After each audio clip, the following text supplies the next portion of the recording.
My family abandoned me because my sister blamed me for her divorce. I ruined her life years later with an email that revealed everything. Almost 7 years ago, my family removed me from their lives and kicked me out of the house. I, 29M, was 22 at the time and lacked the financial stability to rent an apartment on my own. What had transpired was so unexpected that I had no time to prepare, either psychologically or financially. My sister was the cause of all of this. My sister, Hannah, 37F, and I have never been close due to our huge age difference. She married her partner of 3 years, Pete, 39M, when she was 27 and they were married for 3 years. They divorced after 3 years of marriage because Hannah suspected Pete of having an affair with one of my friends. I had been living with my parents after college because I had recently begun working and wanted to save money before moving out. My parents were fine with the arrangement as well, until my sister announced her divorce. She returned home one day, crying uncontrollably, and stated that she had filed for divorce because her husband had been cheating on her for 6 months. Then she threw me under the bus for introducing my friend to him. My friend Emily, 28F, was attempting to gain weight, and Pete, who was a licensed dietitian, volunteered to help her. I had introduced her to him, and it turned out she was the one Pete had been cheating on my sister with. I was startled that this was occurring because, while Emily and I were not particularly close, I thought she was a decent lady who would never become involved with a married man. Furthermore, dishonesty was out of character for Pete as well. He was completely charmed with Hannah and only had positive things to say about her, so I found it quite difficult to think he cheated on her. I had serious reservations, but my parents immediately trusted her and did not question anything, despite the fact that she had no evidence of him cheating. They simply accepted her word for it. I'm not going to hold it against them since they would prefer their own daughter over their son-in-law regardless of who was correct. What I didn't understand was why they so quickly kicked me out simply because Hannah said so. She stormed in one day, had a tantrum, and persuaded my parents to kick me out merely because I had introduced Emily to Pete. She blamed me for destroying her marriage, and my parents agreed for some reason. I was upset and tried to stop my parents, but they refused to listen. They warned me that if I didn't leave, they would kick me out. In only one day, I had lost both my family and my home and had no idea where to go. I was sobbing on the pavement with all my belongings for about an hour before I was able to gather myself and go to a friend's house for the night. I tried phoning them every day for the next 2 days but had no success. My friend was gracious enough to let me stay at his house until I could find an apartment for myself. Unfortunately, my parents were convinced that I was in the wrong and was to blame for the divorce. My parents had actually told me that they were disgusted by what I'd done before kicking me out, which made no sense given I wasn't the one Pete cheated on. They had blocked my number, so I couldn't reach them at all.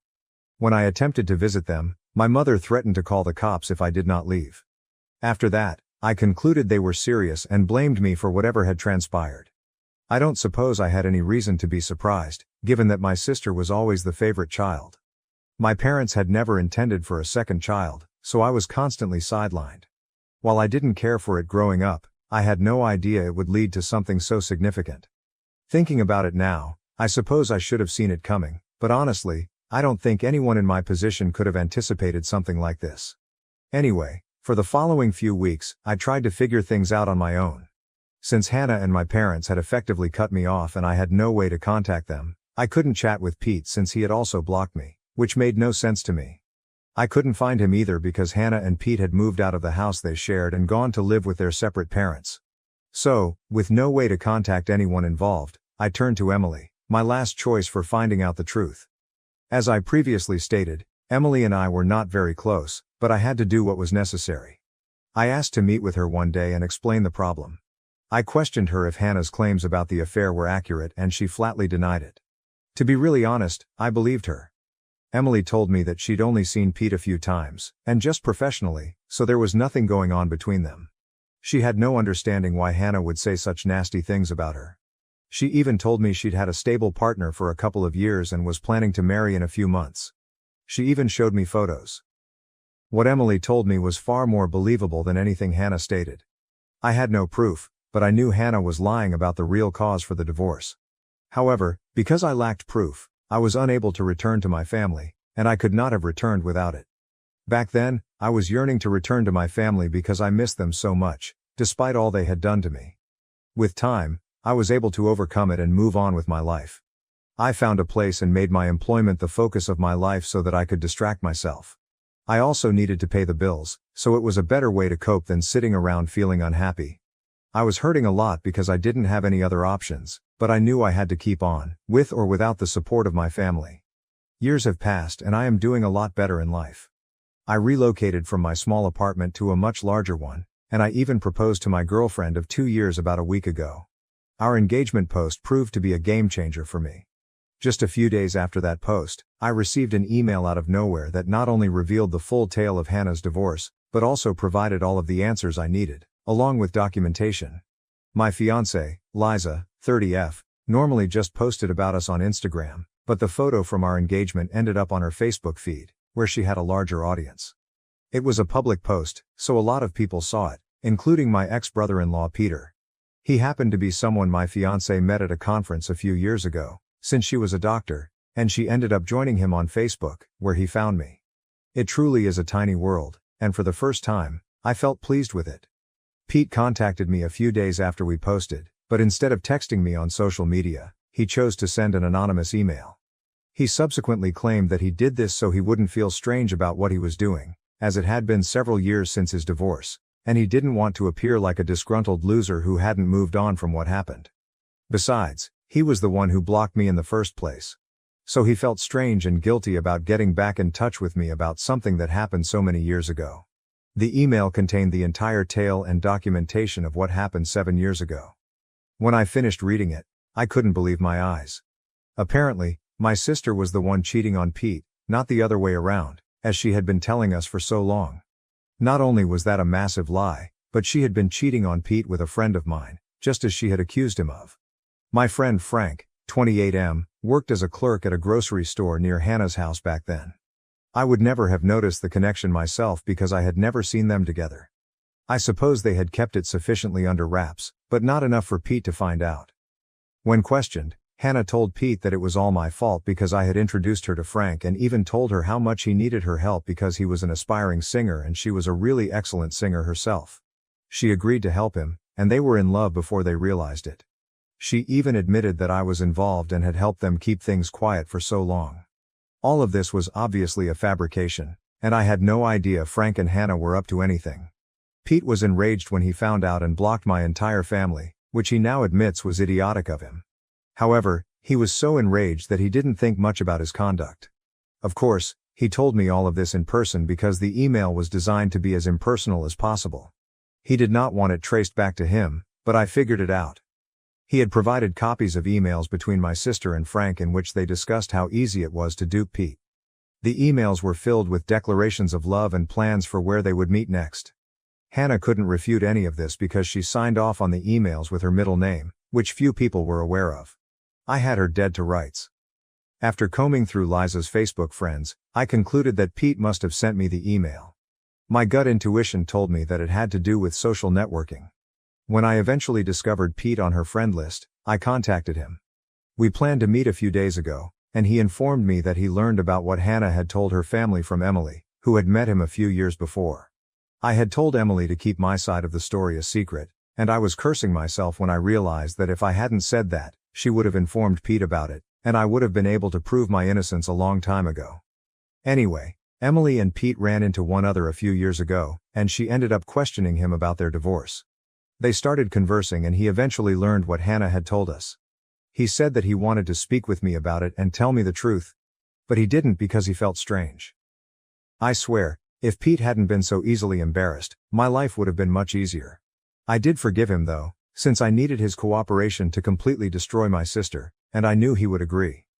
Hannah had clearly been lying to my parents in order to secure financial assistance during her divorce, and she had even thrown me under the bus for good measure, knowing that one discussion with Emily would disclose the truth. I couldn't believe someone, particularly someone related to me by blood, could be so selfish. I'm sure Hannah never bothered to correct the record, and my parents had simply accepted whatever lies she'd been giving them during her divorce. She knew that if the truth about her being the cheater was out, she would be in serious danger, and she simply couldn't risk it. That's too bad. The truth had finally come out, and I was going to use it to ruin her life, just as she had ruined mine all those years before. I had not seen my family in 7 years, so I wasn't sure if they still lived in the same house, but they hadn't moved. I checked this with an old neighbor before arriving, and I was relieved to discover that Hannah was still living with them as well. That didn't surprise me because Hannah had always been a couch slug who loathed doing her own job. If she could live with our old parents and have them perform all of her duties, she would. Anyway, 2 days ago, Pete and I unexpectedly arrived at their place. My mother answered the door, and we hardly gave her time to process what was occurring before we walked in. My father and Hannah were also present in the living room. We were back together as one happy family, but only for a short time. Their faces turned nasty as soon as we entered.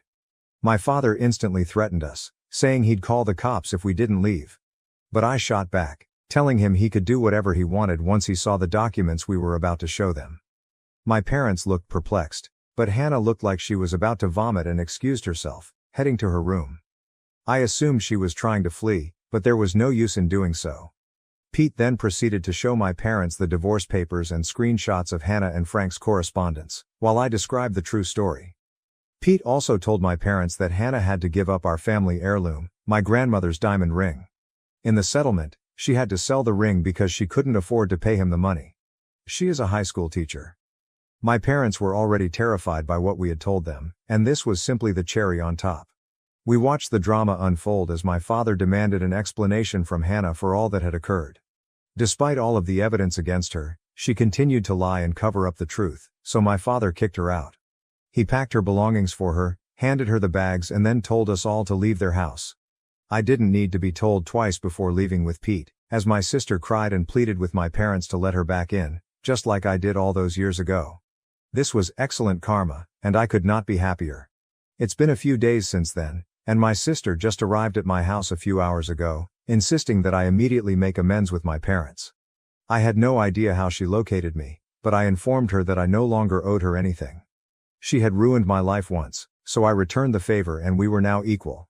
I swear she had no pride left because the moment I said that, she burst into tears and accused me of being a monster. I didn't care about her drama and closed the door as she began to sob uncontrollably. I just put on my headphones and listened to music as Liza, my fiancée, worked in her study, so that neither of us would be disturbed. Hannah eventually departed, but not before leaving a message with a marker on my door, reminding me that I was nothing more than a vengeful monster.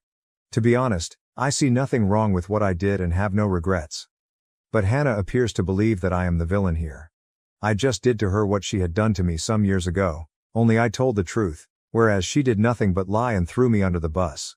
So what do you all think? Am I the hole who ruined my sister's life and got her kicked out 7 years after she accused me of causing her divorce? Update 1. Hannah is still troubling me, despite the fact that she was kicked out a week ago. I had to threaten her with calling the cops after she called me for the 14th time today before she stopped. I'm not sure how she found my phone number and address, but that's not what I'm interested in right now. Hannah is attempting to get sympathy from me since, apparently, a school teacher's salary is insufficient for her to support herself. But I don't think that's the case.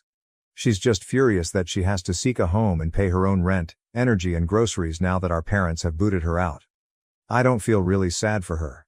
In case you were asking, yeah, I did block her phone multiple times, but I think she's having her pals add me to conference calls, so it's pointless. My parents are as awful, if not worse than Hannah. They found me on Facebook and saw the post announcing my engagement, so they want to be a part of my life again and have expressed a wish to attend my wedding. They have not apologized yet, but for some reason, they expect me to simply invite them to my wedding, which is meant to be a very special day for me. I don't know where these individuals get the courage to say things like this, but I'm not reacting to any of it. Liza and I have had a blast reading their texts because there's no chance they're genuine right now. It's all just very sad for them. Update 2. Hannah showed up at my house again after I threatened to report her for harassment yesterday. I was about to go for work, but she stopped me by flinging herself across the hood of my car and refusing to move until I spoke with her. It was really frustrating, so I ended up contacting the cops this time. They carried her away while she yelled and wept, attempting to paint me as the evil guy. But nobody believed her sad girl play. It took some time to file charges against her, but once I did, I left for work since I didn't want to let this minor incident spoil my day. I was confident that my parents would bail her out because she was their favorite, and I was proven correct. After getting her out, my parents texted me a lengthy message about how I was being far too harsh on them for an honest mistake they made nearly 10 years ago. It was comical since nothing about what my sister and dad subjected me to was either honest or incorrect. They knew exactly what they were doing and were fully aware of how nasty they were. Despite the fact that I had nowhere else to go, they nonetheless sent me out on the street. So now that I can do the same to them, I see no reason to be forgiving or compassionate. I texted my parents back, telling them that they had lost the right to tell me what I could and couldn't do years ago, so they should stop fooling themselves. I have not blocked them yet because I haven't had time to check my messages, but I will shortly. Hopefully, I'll be free of this entire family for good. Update 3. I just got home from work and checked my social media, only to discover that my folks had sent me yet another lengthy message. Liza and I went through it together, and I swear it was the funniest thing I had ever read.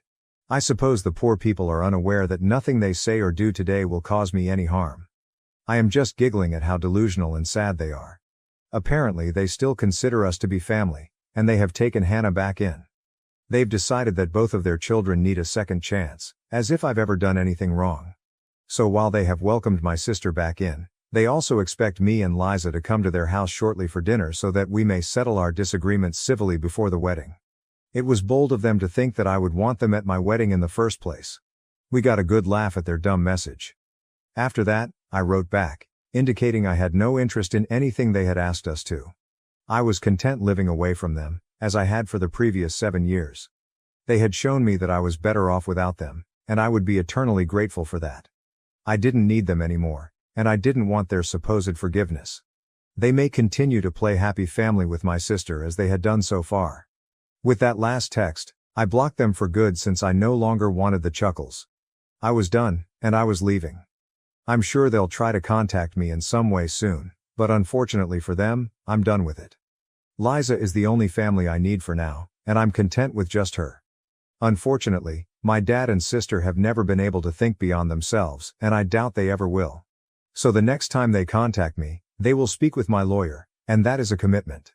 Thanks for joining me on this wild ride. If you loved this story, make sure to give the video a thumbs up and subscribe for more shocking tales of family drama and Reddit gold. Want to hear another crazy story? Click the video right here. Until next time, stay curious.